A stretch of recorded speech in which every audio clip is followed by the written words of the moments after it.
of guys are good at crackdowns. Zane Rutherford. He basically puts shoulders deep, inside shoulders deep, right? If I can't elevate, like sometimes the first thing I would do, because I'm right here, scissors, first thing I would do is try and elevate this foot to my hip. And then get my height, chest lock, and then get my height. And then try and snake this one under. Catch it, or over, catch it, and then hop my head. So that's number one. If I can't elevate that foot, here, I can't elevate that foot, I'll step over it, I'll hook it like this, and look at this tripod I'm in. Now I'll take the bottom one, catch it, and bend it, turk it over. There's an arm turn. Now hop, a slippery hop, boom. Change my hands, grab, arm out, here. That's probably, I'd say that one's probably the most effective. And then the fun one is when he's chest locking. I don't know, I like this one, it's fun. When he's chest locking, hook it, and then run your hips. And hold them. You can hold them here and pin them. But there's more, like, I'd say those are the three. I'd say those are the three. And then I'd say four.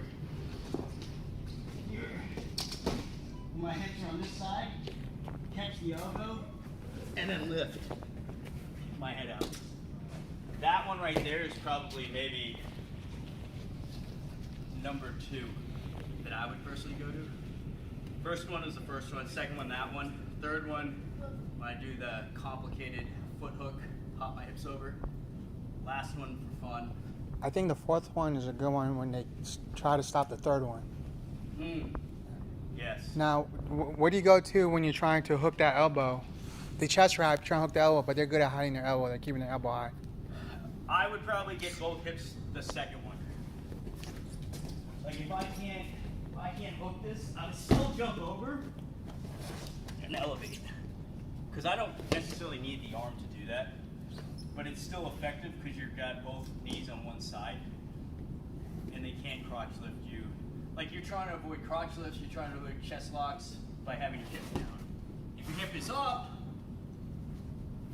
now they can snake their arms through. Like my hip is up like this. Now he can cradle me. Can you cradle me? Can you cradle me? He can cradle me. He can chest lock me. He can crotch lift. There's so much offense from here if my butt's up in the air. That's the one thing about being in this position that you have to remember. You can't have your butt up in the air. I mean, that's just, not having your butt in the air can save you a lot of points, even if it's stalemate's the position. In folk style, will stalemate. In freestyle, they'll just blow the whistle and you're back on your feet. And in freestyle, they're going to do that very fast. Folk style, they'll let you wrestle through the position a little longer, but hip down is the most important thing. Shoulder deep. Now, the last thing I'll say about this, I don't like being a crackdown. I have short arms. Everybody I wrestle has longer arms, so they can still chest lock, they can still crotch lift, they can still grab my feet. I'm trying to get the inside arm out.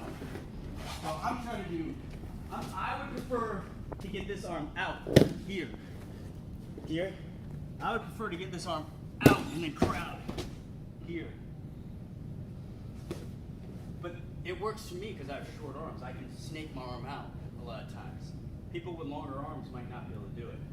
But we're taught in a crackdown generally to have the inside shoulder deep like this and then have the hip heavy right here. But for me, I learned it's not a good position for me.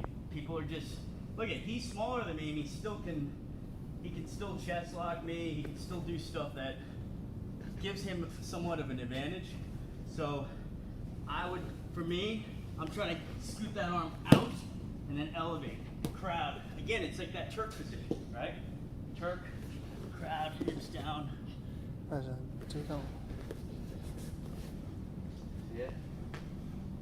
So that's what happens when if you historically, notoriously get to that crackdown position.